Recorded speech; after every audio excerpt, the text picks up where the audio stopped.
தந்தை, மகன், தூய ஆவியாரின் பெயராலே ஆமென். தேவ மாதாவின் வணக்க மாதம் மே 11. தேவ மாதா எலிசபெத் அம்மாளை சந்திக்கிறார். அச்சமயத்தில் தேவ மாதாவிடம் விளங்கின 3 பிரதான புண்ணியங்கள். அதிசயத்துக்குரிய தேவ சுறுசுறுப்பு. எவ்வித பாக்கியமும் பெற்ற திருக்கன்னிகை தம்முடைய திரு உதயத்தில் அவதரித்த இரட்சகரை தரித்த உடனே அவர் பூலோகத்தில் எளிய செய்ய வருகிற தேவ அக்கினியால் ஏவப்பட்டவர்களாய் உடனே மலைநாட்டுக்கு தம்முடைய சுற்றத்தினராகிய எலிசபெத் அம்மாளிடத்தில் தீவிரித்து போனார்கள்.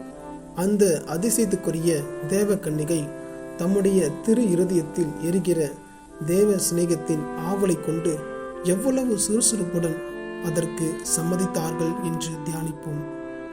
தூர பயணத்தை மேற்கொண்டாலும் வழிப்பயணம் வருத்தமும் ஆபத்து உள்ளதாய் இருந்தாலும் அன்னை பின்வாங்காமல் அதிக வேகத்தோடு சர்வேஸ்வரன் சித்தத்தின்படியும் இரட்சகருக்கு அச்சிஷ்ட அருளப்பருடைய திருத்தாயரை சந்திக்க தீவிரித்து போனார்கள்.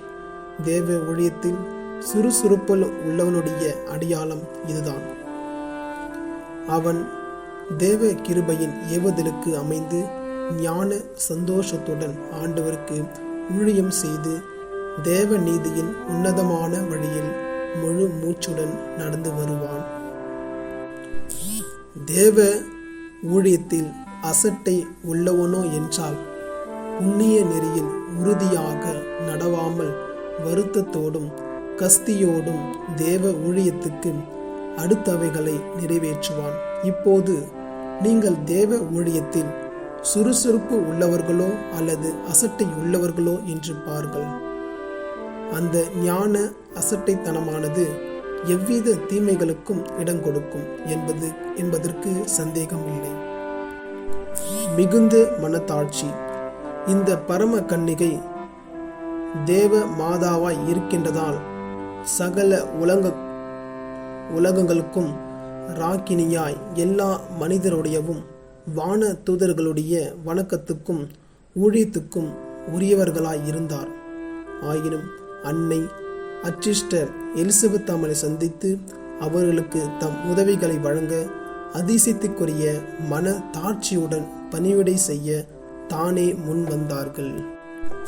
அன்னை பெண்களுக்குள் ஆசீர்வதிக்கப்பட்டவர்களாய் இருந்த போதிலும் எல்லா பெண்களிலும் மேலான அந்தஸ்தை அடைந்திருந்த போதிலும் எவருக்கும் கீழாக தம்மை தாழ்த்துகிறார்கள்.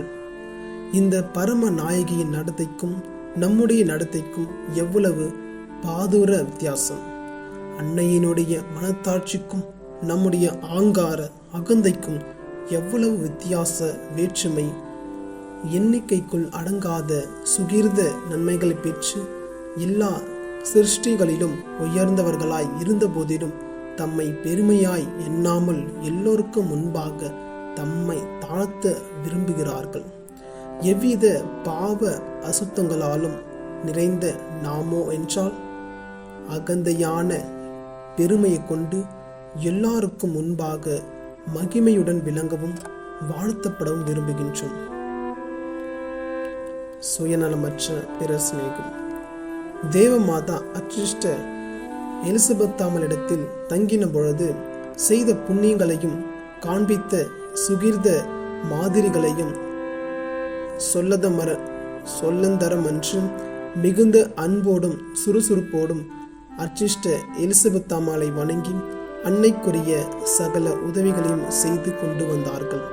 நாமும் அந்த தேவ ராக்கினியை கொண்டு பாவித்து உண்மையான அன்புடன் மற்றவர்களுடைய அவசரங்களிலும் உதவவும் உதவி செய்யவும் மிகுந்த அன்போடு அனைவரையும் சிநேகிக்கவும் முயற்சியுள்ள பிரியத்துடனே நிர்பாக்கியருக்கு தக்க உதவி செய்யவும் பின்வாங்காத சிநேகத்துடன் இடைவிடாமல் புறத்தியாரை காக்கவும் ஞான கருத்துடனே புறத்தியாரிடத்தில் சர்வேஸ்வரனை நோக்கவும் கடவும்.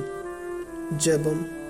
பரிசுத்த கன்னிகையே, நீர் உம்முடைய சுற்றத்தினராகிய அச்சிஷ்ட எலிசபெத் அம்மாளை சந்திக்கும் பொழுது அன்னை உம்முடைய வார்த்தை என் காதில் விழுந்தவுடனே என் வயிற்றில் இருக்கிற என் பிள்ளை மகிழ்ச்சியினால் துள்ளிற்று அகமகிழ்ந்து உச்சரித்தார்கள். ஓ என் தாயே, உமது திருவாக்கியத்தை கேட்பேன் என்று உறுதியாக நம்புகின்றேன். ஆனால் அந்த அதிர்ஷ்டம் எனக்கு அனுகூலமாகட்டும். இந்த கண்ணீர் கணவாயிலே உமது திருப்பெயரை உச்சரிக்கும் பொழுது என் உள்ளமெல்லாம் மகிழ்ச்சியினால் உருகி போக கடவது. மரியாயே என்னும் திருநாமமே என் இருதயத்தில் எப்போதும் வாசம் செய்யும்.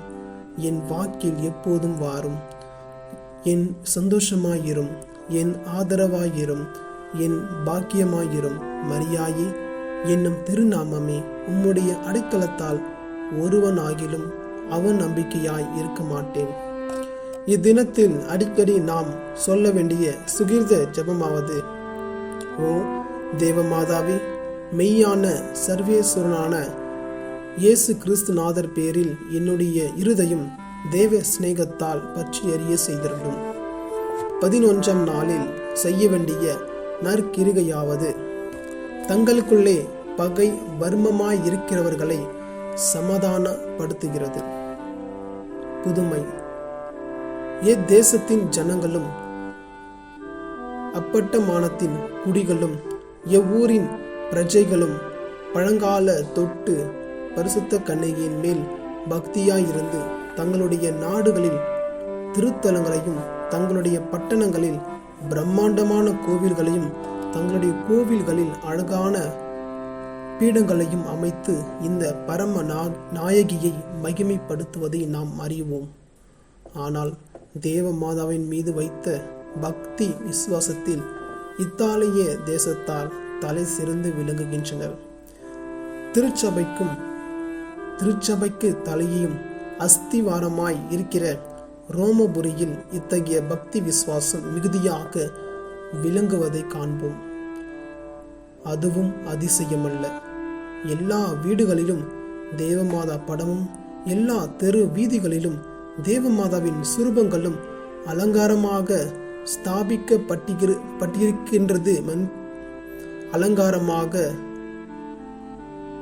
அப்பட்டணத்தில் மாத்திரம் பரமநாயகியின் பெயரால் 46 கோவில்கள் கட்டப்பட்டிருக்கின்றன. இந்த 46 கோவில்களும் ஆண்டுதோறும் பிரபலமாய் திருநாள் கொண்டாடப்படும். ஆனால் அந்த கோவில்களுக்குள்ளே அதிகம் பேறு பெற்ற கோவில் மரியா மாஜோர் என்னும் தேவமாதா கோவிலாம். இந்த கோவில் ஸ்தாபித்த விதம் வருமாறு: உயர்ந்த குலத்தவரான பத்ரிசியுஸ் என்னும் அருளப்பெரும் அவரது மனைவியும் தங்களுக்கு பிள்ளைகள் இல்லாததினால் தங்களுடைய செல்வங்களை எல்லாம் தேவமாதாவுக்கு சுதந்திரமாக்க விரும்பினார்கள். ஆகவே அவர்கள் இடைவிடாது தேவ நாயகியை நோக்கி எந்த தர்மத்திற்கு இந்த சொத்துக்களை செலவழிக்க வேண்டுமென்று தெரிவிக்கும்படியாக அன்னையை மன்றாடினார்கள். பரிசுத்த கன்னிகை அவர்களுடைய மன்றாட்டுக்கு இறங்கி கோடை காலத்தில் ஓர் இரவில் பட்டணத்தில் உள்ள ஓர் சின்ன மலையில் உறைந்த பனி அற்புதமாய் பெய்ய செய்தாள்.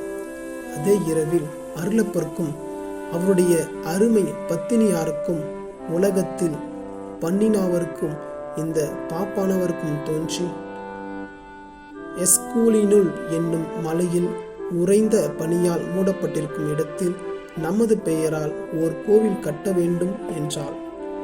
காலையில் பாப்பானவர் எண்ணிக்கையில்லாத ஜனங்களோடும் திரளான குருக்களோடும் குறித்த இடத்துக்கு வந்து அற்புதமாக உறைந்திருந்த அந்த பனிக்கட்டையை பார்த்து இடத்தில் தானே கோவில் கட்ட ஆரம்பித்தார்கள்.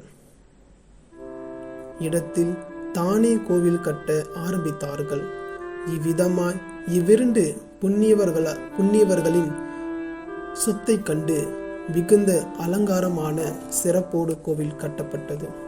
இந்த கோவிலில் நம் கர்த்தரான இயேசு கிறிஸ்து நாதர் பிறந்த திருக்கொட்டில் மகா பூச்சியமாய் வைக்கப்பட்டிருக்கின்றது.